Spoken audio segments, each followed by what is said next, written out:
start early in the weekend, as early as the first practice session, continued right through qualifying and through the racing here on Saturday in both divisions. It really is, and it's a unique track. I mean, it's very fast, and you'll see how competitive this racing is. You're just going to get into each other, but it was wild. We had guys flipping, we had guys blowing tires, we had everything. And we have the Pro 2s and the Pro 4s in action. They look similar, but basically, what's the big difference? Really, the simplest thing is a Pro 4 is a four-wheel drive, and a Pro 2 is a two-wheel drive. It's in the back. So you've got 900 horsepower going to two wheels on a Pro 2. They fly a little bit further sometimes than a Pro 4, but the 4 is getting all that power down on the ground. So that's really the biggest difference. It's going to be a lot of fun to watch. 2 14-lap races here this afternoon. Robert Naughton got the win after capturing the pole, then getting inverted to the 8th starting spot. Watch Barlow. Yep. And let me tell you something, folks. That hurts, and I'm speaking from experience.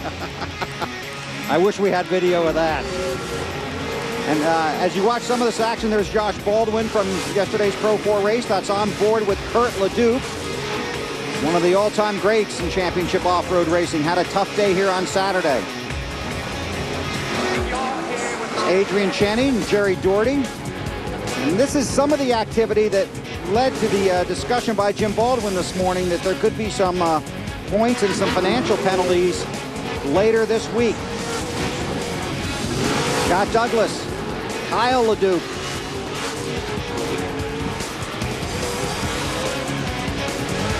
A lot of bicycling. That's what we call the bicycle.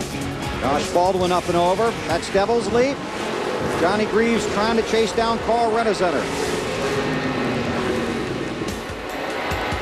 Scott Douglas in that 7 truck. He'll be in the Pro 4 race later this afternoon. And watch this. This is Tim Herbst. This was a brand new truck when it got here on Thursday. It's been upside down twice and in the fence once. And that was even after the race. That was won by Carl Renazetter. So he swept on Saturday in the Pro 2 and the Pro 4s. And he's looking to repeat that here this afternoon after winning the Pro 2 event. And getting back to Barlow, I talked to Steve Huseman and then Carl Renazetter right behind him. The slide job off of Devil's Leap. Oh, Renazetter climbs the wall. Hold on, back. No pressure behind you. Spun out a little bit. 4 or 5. That is gonna cost him. So local caution, and now the competition caution is out.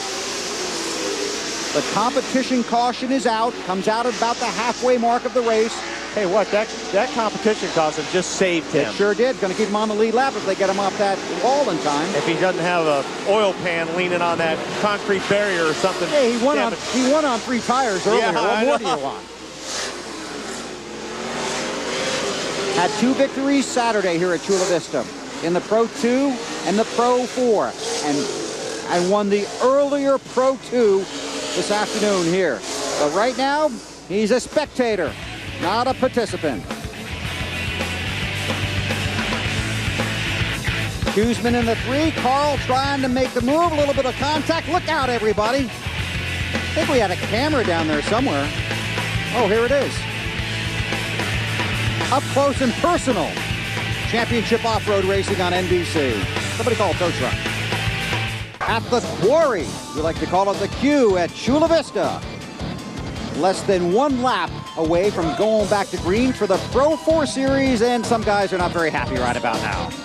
Well, Huseman had already he was already losing it before Renazetter was even in the picture. So all Rick was doing was trying to save his truck, and then Renazetter came in there, and yes, he did get hit by Rick, but that was far from intentional.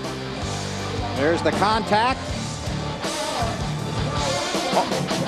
Wild ride. Got one on its head. Jenkins in the 47 truck. Mike Jenkins came in here off of 4 straight top 10 finishes. Started in the 15th spot. Boy, he's in a tough spot too, right there. Greaves works his way out of 7. They check on Jenkins. 2 laps to go. And again, you have to go back to the point Marty brought out. Johnny Greaves is running a Pro 2 and a Pro 4. Huseman's going to go around. Sure does. Little contact between him and Douglas. And we've gone to a full course yellow. Yeah, we've got a Leduc down here in the last corner that also has some trouble. So boy, it seems like all the Leducs have been having some bad luck today or this weekend. So a full course yellow.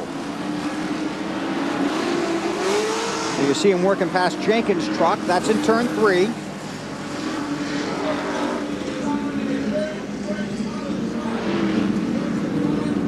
Wow, and there's Kyle Leduc.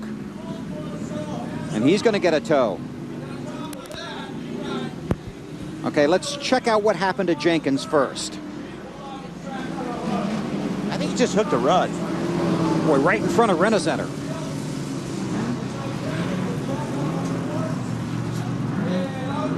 Another look. Yeah, he just hooked a rut. And it grabs your... Like I said, it's like sliding across railroad tracks sideways in your car. If you're gonna, it's just all of a sudden, when it catches you, boy, it's fast. This was the battle for second. Scott Douglas in the 7, Rick Huseman in the 3. And FabTech truck goes around. Actually, that full course yellow, that helped Huseman too there. It sure did. Because he pulls right up behind Douglas. Do you got something on Kyle, Marty? Yeah, Wally, that was the Leduc you were referring to in this last turn here before the front stretch. He actually a ton of confidence. I asked Josh this morning, do you have enough confidence to win this race? And he didn't hesitate. He said, absolutely. And remember, after the qualifying race yesterday, had almost a tear in his eye about how emotional. He missed the apex on the approach there, but right, he's gone around off the back straight as well. That's a replay from earlier on. So it's Fords 1, 2, 3 at the pointy end of this field, and down in pit lane, I think Mark Larkham's got a bloke that'll be pretty happy about that. Absolutely, it's great to be down here with Dick Johnson. First thing I want to say for folks at home, this team's now called DJR Team Penske. Now, I'm not smart enough to get all that together, so we often just call it Team Penske, but don't kid yourself. DJ stands for Dick Johnson, this bloke. Dick, you've dedicated your life, your adult life, to get to where this team is today. It must give you great pride to be able to see your cars, not just here, but at Clipsal, and I think for the rest of the year, at the front of the pack. Well, it's been a long road back, I can assure you, but, you know, the last real success we had was in 2010. But to have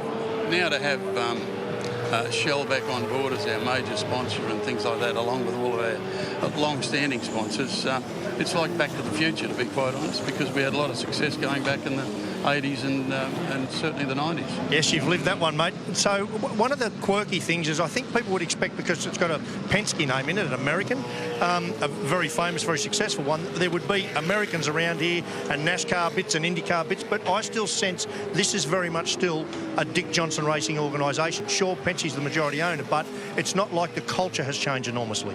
No, the culture hasn't changed a lot at all. Right, Racing Australia battle that Mark's talking about. I'm not exactly sure, but this is a big failure there. That's a big hit, Jack. That's an enormous hit to Lee Holdsworth, who had no idea Nick Percat was coming at undiminished velocity across the Rolex sign at the inside of turn 1, and he was speaking about braking. I think there was none of it going on there. That's either a brake failure or a stuck throttle. Nick did his absolute very best to get to the inside, but unfortunately tagged Lee Holdsworth, and that's taken the wind out of him. Good to see him out of the car, but you never like to see cars doing 250k an hour and having no stopping ability.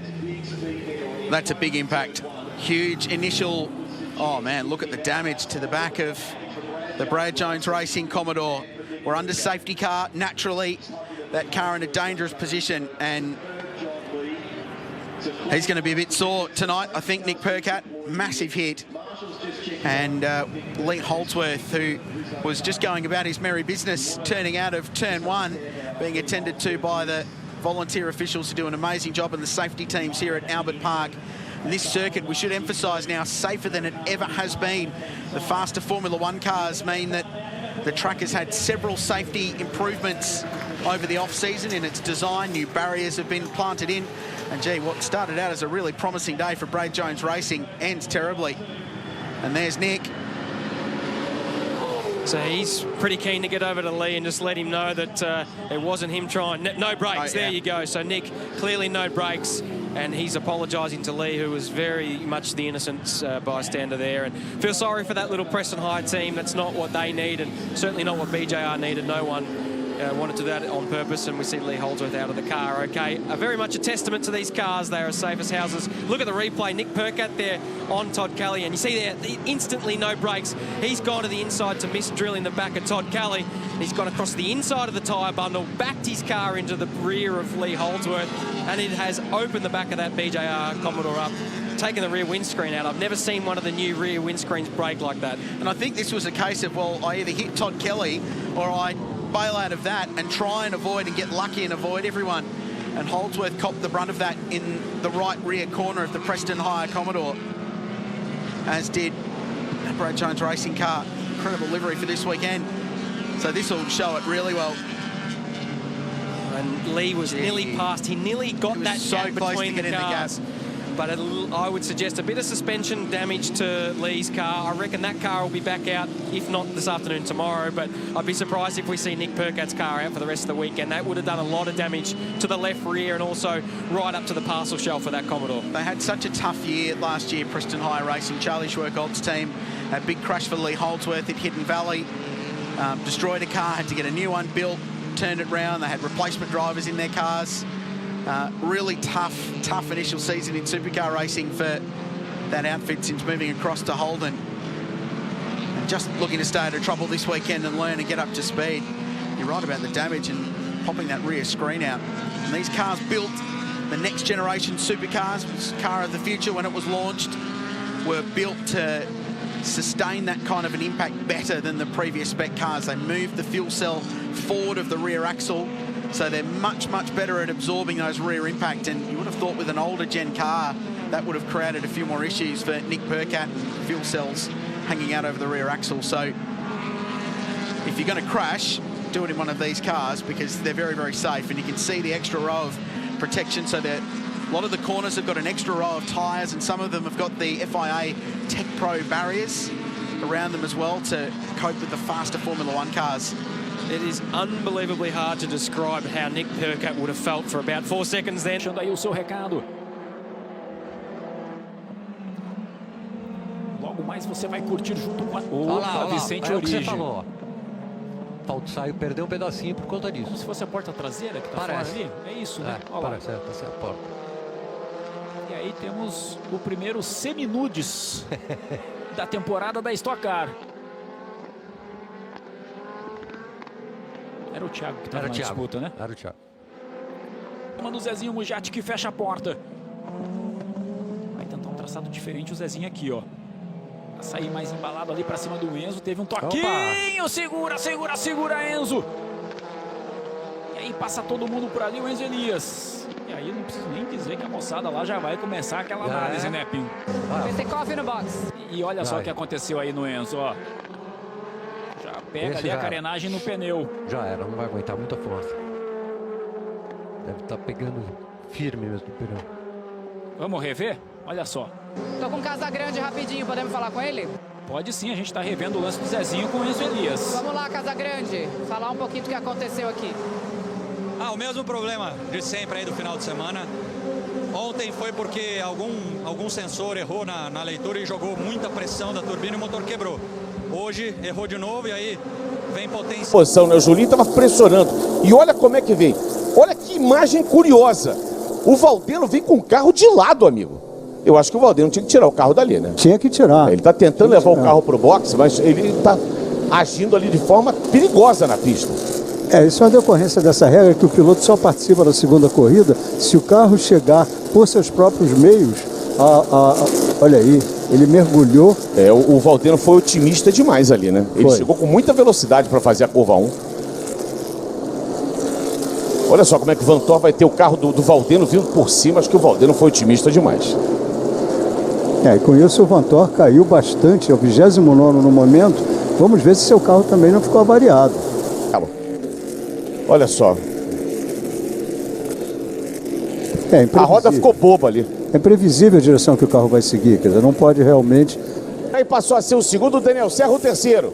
Átila Abreu o quarto. Júlio Campos o quinto. Thiago Camilo vem lento se arrastando. E agora ele vai ter que dar a volta toda da pista nesse ritmo para poder voltar. Olha aí, rapaz, olha o acidente. Olha o acidente, bateram por trás ali no Thiago. quando ele via muito lento na pista. Um acidente forte, uma batida por trás na 10ª volta. Me pareceu o Rafa Matos quem acertou ele, hein? Você tá vendo o carro do Thiago? Foi uma pancada duríssima. Safety car na pista. Preocupação aí do Bel Camilo, pai do Thiago. Safety car na pista, bandeira amarela. Uma panca foi o Felipe Lapena.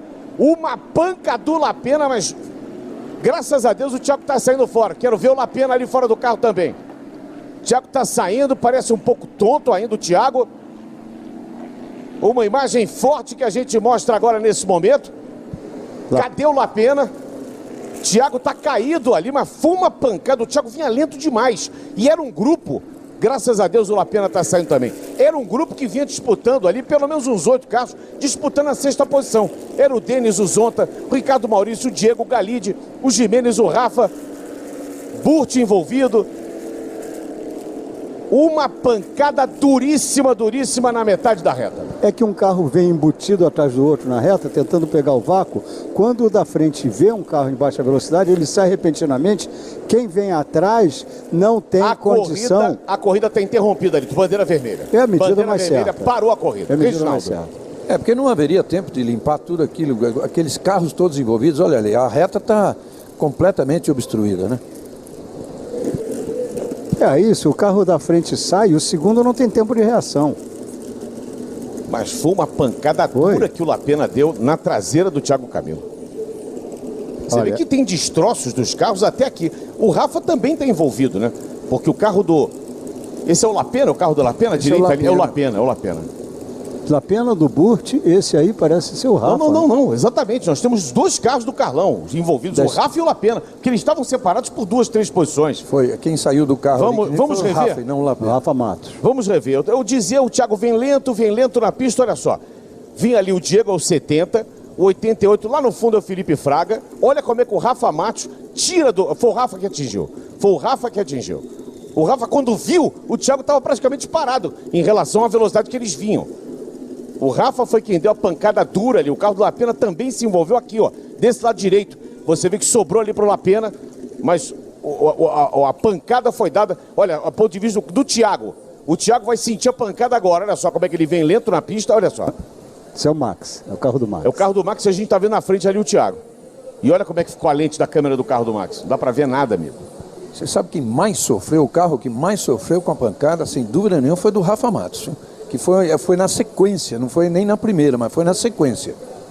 Olha, a ambulância tá ali, isso não é um sinal legal. Eu vi o Burt sair do carro também. O Burt saiu também, exatamente. O Alessandro Jordá tá lá embaixo, ele está se movimentando e já vai trazer para nós outras informações. Olha, foi o segundo incidente, esse com acidente nessa corrida, gerado por essa necessidade do piloto trazer o carro para o box por seus próprios meios, para ser permitido a sua participação na segunda corrida. Já está claro que essa regra precisa ser modificada. Olha, o Felipe Fraga, eu não vi ele sair do carro ainda, espero que ele tenha saído do carro, está parado de costas ali, exatamente naquela linha branca ali, o carro está parado do Felipe. O carro está sendo retirado agora do Lapena.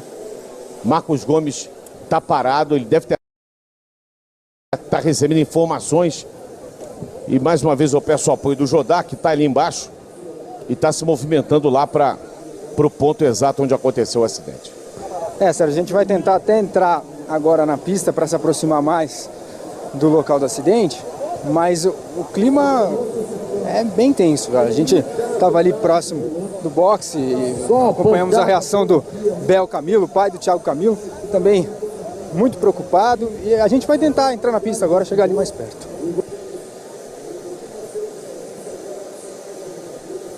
Olha, o Thiago está sendo atendido ali, parece que está tudo bem com o Thiago, talvez dores, mas enfim. Deu a impressão de ser tornozelo. O que acontece é que o Thiago é um cara muito alto, né? E o cockpit é muito apertadinho. Esse é o Rafa que está andando, graças a Deus também, tudo bem com o Rafa. E a pancada, você não está esperando, aguardando. Uma pancada que vem de trás, inesperada, é pior ainda. E nesses Agora casos, é o carro do Fraga. Aí é o carro do Fraga, o Fraguinha, que está sendo ali objeto de mais atenção do que todo mundo ali. Nesses casos, Thiago Camilo, Sérgio, é bem provável que ele tenha enganchado o pé entre os pedais. Lapena e Rafa, tudo bem com os dois. Vitor Gens, também tudo bem, tá de pé aí o Vitor. Só o Fraguinha que é momento de preocupação agora, nesse momento. Sendo retirado o carro do Rafa Matos, prova interrompida, o Rubinho está desconectando ali, vai pular fora do cockpit também. Aí você vê o Daniel Serra, alguns pilotos preferem ficar dentro do carro, aí é cada um que tem a sua... Esse é o Júlio Campos. Mais uma vez a imagem do Marcos Gomes, todos com a fisionomia tensa. Você pode ver que todos os olhares são olhares tensos dos pilotos e não é para menos. Eu, sinceramente, não me lembro do último grande acidente que a Stock teve. Me lembro daquele carro que pegou fogo do Tuca Rocha, talvez a imagem mais emblemática em 2010, se eu não me engano, 2011. Houve aquele incêndio no carro. Foi a última corrida de Jacarepaguá. Foi 2011.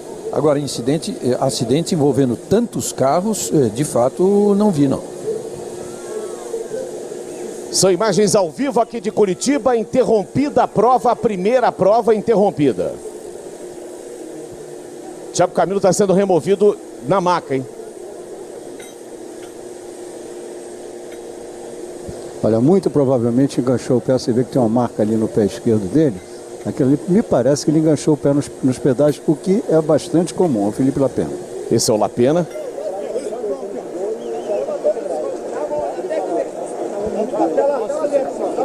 É outro que parece aí que tomou um contragolpe do volante. Está acusando a mão esquerda. Jodar. Vou conversar aqui com o Rafa Matos. Rafa, o que foi que aconteceu ali? O que aconteceu tinha um carro parado exatamente no meio da pista da reta e já tinha que ter dado bandeira amarela há muito tempo. Nas primeiras voltas o Valdeno tinha quebrado o carro dele e parou em diversas posições na pista e sem sentido nenhum. A prova tinha que ter tido uma bandeira amarela desde o acidente do Valdeno. Acho que foi uma irresponsabilidade, isso que eu acho. E essa regra de o piloto ter que levar o carro até o boxe pelos seus próprios meios, você acha que isso deveria ser mudado? O carro do Valdeno não tinha a menor condição de sair se arrastando pela pista. Quase causou alguns acidentes, ele estava parado na reta oposta, na mesma posição que o Thiago estava parado. E é uma situação muito chata, 2 pilotos machucados. Eu, por sorte, não me machuquei e espero que ocorra tudo bem agora com eles. Quem são os machucados, Rafa? Não sei, não, é o Thiago e o Felipe. Você tá bem? Eu tô bem, graças a Deus.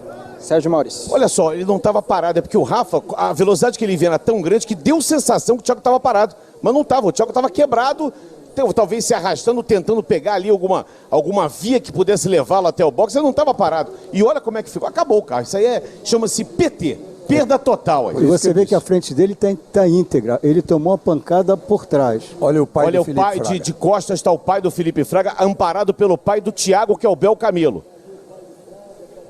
E o Felipe está nesse momento na maca, está sendo removido, com certeza vai ser levado ao hospital. O Fraguinho ainda brincou comigo de manhã, quando passou ali na entrada, ainda brincou comigo de manhã. Ele não conseguia entrar com o carro no autônomo. Eu falei, você quer que eu faça que eu libere? Aí tá precisando de uma credencial? Ele, não, tio, vou entrar.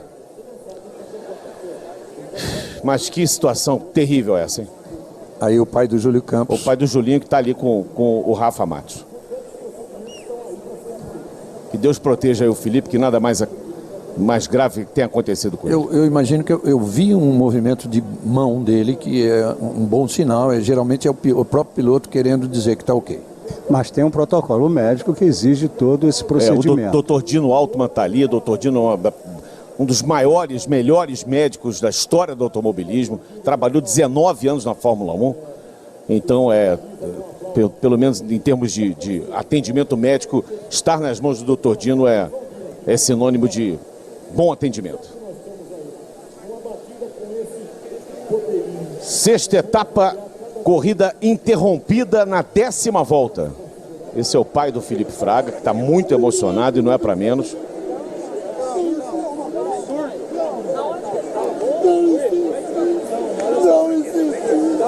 Eu não podia ver meu filho. Ele estava querendo acompanhar, me parece que ele estava querendo acompanhar, e existe um protocolo médico que não é possível isso, né? Só não pode... O que é isso, hein? O que é isso que está acontecendo na pista? O garoto passou correndo na pista. Ah, não é possível uma coisa dessa. Meu Deus. Aí não é possível. Meu Deus. Aí virou bagunça.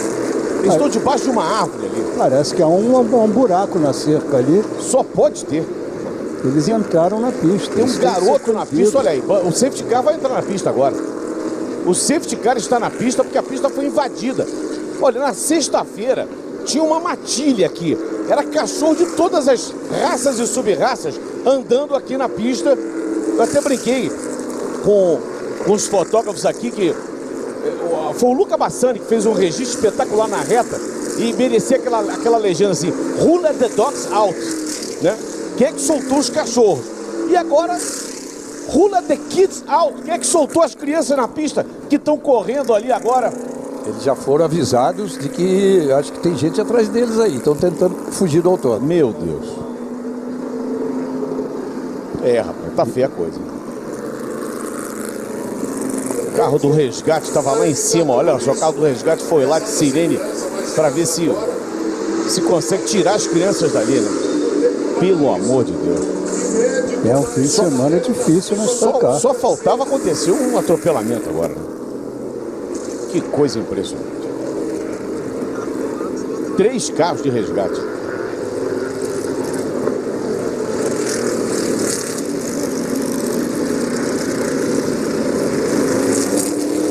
Estamos com a bandeira amarela em todo o circuito e o safety car na pista, Lito. Que eu me lembre, é a prova mais tumultuada da história da Stock Car. Claro que nós estamos falando de uma categoria de tantas décadas, mas eu não tenho registro, não tenho lembrança de uma prova com tantos fatores inesperados. O pessoal do resgate foi ali, obviamente, para tentar tirar as crianças dali, né? E restaurar a cerca, né? Porque criança a gente sabe como é. Saiu dali, eles vão voltar. E a gente que não tem a menor... With that clean air out front. Oh, big pressure, guys. Coming out of turn 4, the 62 is involved. And Michael, that's Ken Butler. Looks like Brendan Gaughan's got damage. Yep, so does the 31 of Tim Andrews. 15, as you mentioned, the 01 also involved. That's Danny O'Quinn. He's right in the middle of the infield section. Yeah, we had a lot of rain here just yesterday. The 62 went down pit road, just like he doesn't have any damage. I think, yeah, he does have damage on the left side. He sure does. Yeah, I'm sorry, Rusty. Got it in the left front. Can't turn the wheel real well. I got something heavy on a fender somewhere. Yeah, it's the whole left side store up here. Well, that's what that U.S. Fidelis warranty is all about. Get that left front fixed. Get her fixed, though. All right, let's go on board with Justin Allgaier. Oh, it looks like Gaughan just flat lost it all by himself. Yeah, the fact that he was in that high groove and kind of spun in front of these guys that were running too wide behind him caused a lot bigger wreck. Take a look from outside. Yeah, he's all alone. And these guys just don't have anywhere to go. Trying to get stopped. You see him even behind this, a chain reaction with David Green getting spun around by Morgan Shepherd. So it looks like about 5 total cars get a little bit of damage or a lot of damage in this one. Get one more view from down low. We'll sort it all out, see what happens here when we come back to Nashville. Big hit for Brendan. Oh, we got somebody up high, and that's Stephen Wallace. And can he keep it off the wall? Yes. Hold your brakes. No damage so far. Well, a little bit on the left rear corner. He might have gotten some help in this deal. No yellow yet. The yellow has now come out, and yeah, there is the damage on the 31 car of Tim Andrews. So maybe those two did get together after all. Stephen was running 14th at the time of this incident, and we should point out the last time the yellow came out, we didn't mention the 42 of Kenny Hendrick got the Aaron's lucky dog. He got back on the lead lap. Now we'll get another here on our 6th caution. Take a look. Well, it looks like he got loose. Comes up in front of Michael Waltrip and Burley Lamar, stays out of the wall. Yeah, there was no barely stays out of the wall. So now we got to figure out how the damage occurred on the other car of Tim Andrews. Boy, that car just snapped out. It was like, bam, gone. It doesn't take long for these cars to get away from now on a restart like that. He it for each other. Oh, we got one hard in the wall off turn 2. Crash in turn 2. David Green is in the wall hard as he has backed it in almost the same identical spot as Ken Butler and having a hard time getting it turned around to get back. Yeah, he's hit the wall pretty hard right there. Sure, when I never got into the back of him. He was 13th at the time of the crash. Had a good run going in that 07 car. I just noticed he stayed in the lead lap. He's been strong throughout the day, real consistent. And these restarts been tough for everybody. Let's take a look. So, looks like he got a little help. Okay, got a little tap from Bernie Lamar. Survived that one. No problem on that contact. It's Joe Nemechek underneath him in the 87. And all of a sudden, now a little more help. Yeah. Let's go on board with Carl Edwards. Remember, he is fighting his way back towards the front. He had a good look at this little incident. Yep, just ahead of these two. There he goes. No problem for Carl, though, as the 07 stayed high on the track. Yeah, easy for you to say. Yeah, I know. You got to wonder if that was some type of payback. Christoph Bex here could be about to take the lead. Simon Tiger goes in. This is with a lap to go. He's covering Bex off. No, Bex has made a mistake and got a problem. Bex is going slowly in the background. This could play into Derek Tohill's hands. Christoph Bex has got a problem with that car. He's on a super slow one, and Tohill will know now. He's got to get the bit between his teeth. He's got a joker and get out in front of Verhoeven. Person's going to get in. Or is it Bex behind? Who is it that's going to get Tohill?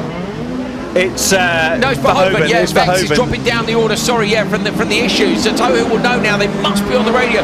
You were just talking to the lads, Hal, as was I in that little break. Yeah, they've had all sorts of problems with the Fiesta. The first time running this engine, the 3.2 Volvo engine, massive alternator issues there. A massive alternator in it this morning, and it's not been working at all. The car's been dropping off, cutting out through the course of the day, but this could be close to a final. It. Watch in the background. Tohill goes into the joker lap. So Person on the inside with the red Golf is going to get there in P2. Derek Tohill's just got to win this drag race to the line to book his slot in the final, and he does. He goes through.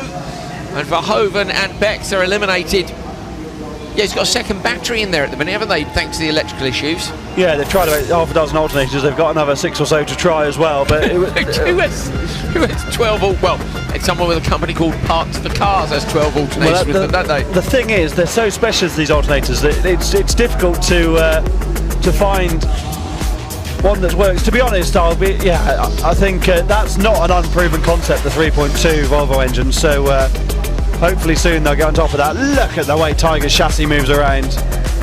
That is some machine, isn't it? And this is a shame because Bex did everything right here. I think he's done it on the wall, Hal, on the exit, personally. A bit of local knowledge. The Belgians and the Dutch race here with the German Championship. Look how close he is to the apex, and look at this. He gets the car straight and then on the gas, and watch, you're on board with Vigo. Boom.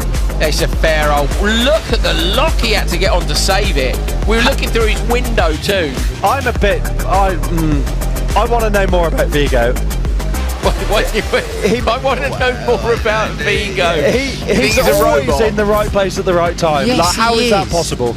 I'm a bit nervous of him, actually. I don't know if I want to spend too much time near him because he might like start looking into my past or something. Do you think he's like that evil Vigo out of Ghostbusters 2? Again, I haven't seen it. Of course you've seen Ghostbusters 2. I'm sure there's a baddie called Vigo in Ghostbusters 2. The one that comes out of the painting with the eyes.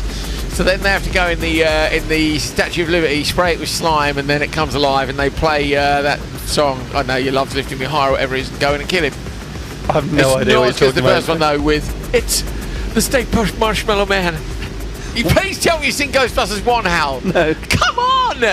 I've seen on the roof. Semi-final 2 from Hockenheim 2016. You sad man. So they all go on the roof, of this building to try and... no, that's the problem. Oh, there it is. Yeah, the wheels the wheel off. on the back screen. I would. The wheels on the bus don't go round and round, unfortunately, when you hit them into the wall.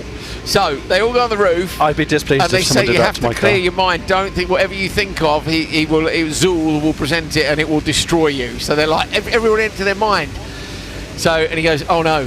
They're like, what? And he starts stomping through the streets of New York, a giant marshmallow man there. I can't remember who thought of it, but I think it's Ray. And they go, what did you do, Ray? And he goes, I tried to think of the most innocent thing from my childhood. It's the Stay Puft Marshmallow Man. And there he comes, gigantic Stay Puft Marshmallow Man crushing cars. So there you go, I've done a nice quote today from Return of the Jedi and from Ghostbusters. I'm pleased for Christoph Bex at the wheel. No! Acknowledge the movie quote. Well, go on, what are you saying? Well done, Andrew. Thanks, Hal. What are you saying about this? What are you saying about this? Well, I thought that the axle might be jiggered there because of how hard he hit the wall, but if it's just the wheel smash, then that's all golden, isn't it? Shame for today, but get it fixed up and go again. I'm excited about tomorrow. He was hustling Tiger. I genuinely think that would have been close. We need these drivers to come and do full-time seasons. Yes, we don't do. Good to hear what Janis was saying earlier. Janis Belman is considering this next year in one of the 208s that his family owns, one of which is actually parked directly outside our commentary box. Peter Hedstrom's getting in it. That livery is cool, Hal. Take a picture of it and put it on your Instagram story for the viewers to see. Well, they'll have seen it on the broadcast. Up close, I want them to see the detail, Hal. Scooper Doom's got a bit of a mission on, hasn't it, to drop that all the way back to the paddock. Palatines are doing there, aren't they? Yeah. It's gone overcast. We were well, the inside there of Darback. It's another lap. So side by side still might. Oh no! Kevin Darback gets turned around after contact with Meunier. Both ends are off the car. That door that was open has been ripped off. Anderson's got a problem. The rear right broken. Meunier going to end up in the wall. Anderson slots in. Lene looks to the inside line. Anderson holds that inside line. Meunier on the brakes, covers the curve off on the inside. Anderson has to be so careful here not to get a penalty. Meunier coming through to take the win. Lene gets through as well, and Anderson drags the car over the line in P3. Utter carnage on the last lap of the semi-final. I really would like to see puncture for Anderson. Look, Hal. Look at the damage in the first corner. There's a lot of contact in there. It was weird, wasn't it? Yeah, they were side by side. Oh, Kevin's he's annoyed, not pleased. and I would be too. Look at the damage on the front of that car. Fortunately, he's really annoyed. I get it. Fortunately, the lights cars are very, very modular, so I have absolutely no doubts that they'll be able to fix that car for He's tomorrow. annoyed about the result, isn't he? You know. Look, as we were saying, look, there's the door in the middle of the track. If ever there was a mark of how big an incident that was, I'm sure that's going to be much use, no point, mate. You're going to be in the OMSE parts bin, and they're Fiesta doors, aren't they, on the car? Yeah, they are. Yeah. Could do with one, couldn't you? Not that new. Did you get one? Yeah, I need another one now. But what's you get another one? We looked at this last week.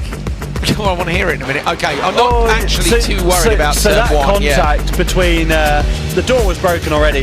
That contact between Meunier and Darback really set the tone for the rest of the race. This is Lene and Meunier going at each other. Push or absolutely fine. Meunier was already running deep there, in my opinion. Was carrying the momentum too deep.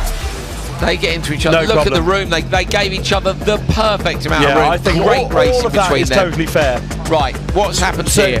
This isn't it, because we're going to see them go into the Joker. There's the look, Ida Tornhold into the back of Christensen. So that we didn't see. Here's coming down the hill. So Anderson in front. Has he already? Yes, the tyres let go here, maybe earlier.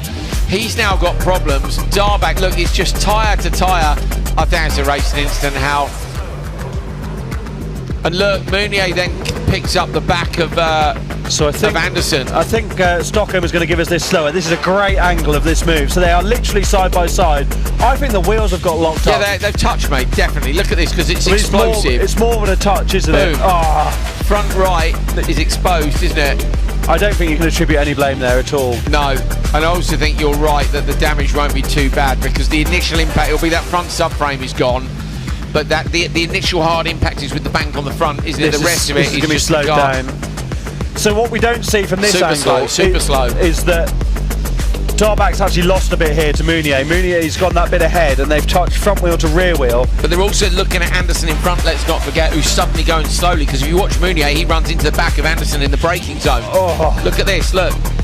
And it's look, so the front is the big impact. Boom. But that's fine. Yeah, because of the subframe. Because the engine's in the back. The rear misses the bank. It doesn't really hit the wall of the rear. That's what I mean. His He goes in the buried on the throttle, you can see, because all the dust. There's Meunier in the back of Anderson. Anderson's just stopping it on the apex, which is absolutely the right thing to do. The door got fired, didn't it? Well, the door was already half off. Yeah, it was. For a young boy, he is a tall lad, isn't he? Kevin Darback. Folding himself out of that car, isn't he?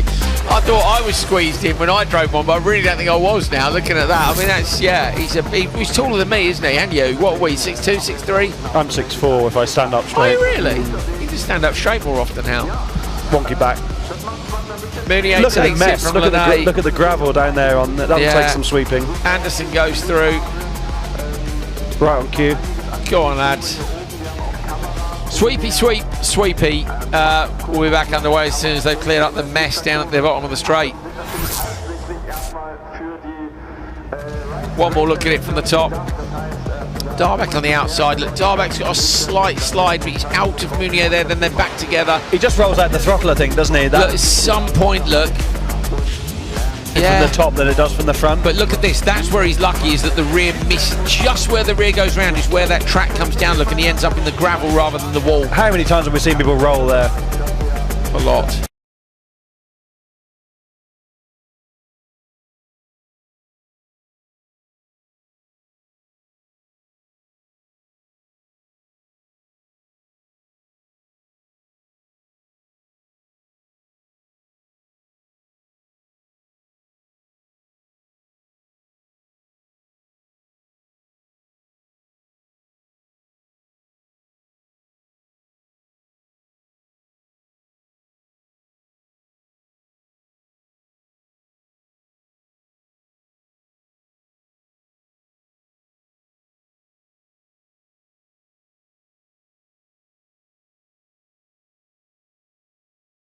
És 100 fölfele. 100 fölfele, jobb 2 tempó, 20-ra bal 2 tempó, 25-ra bal 2 tempó, 25-re bal 2 szűk, bal 2 szűk, és bal 2, és bal 2.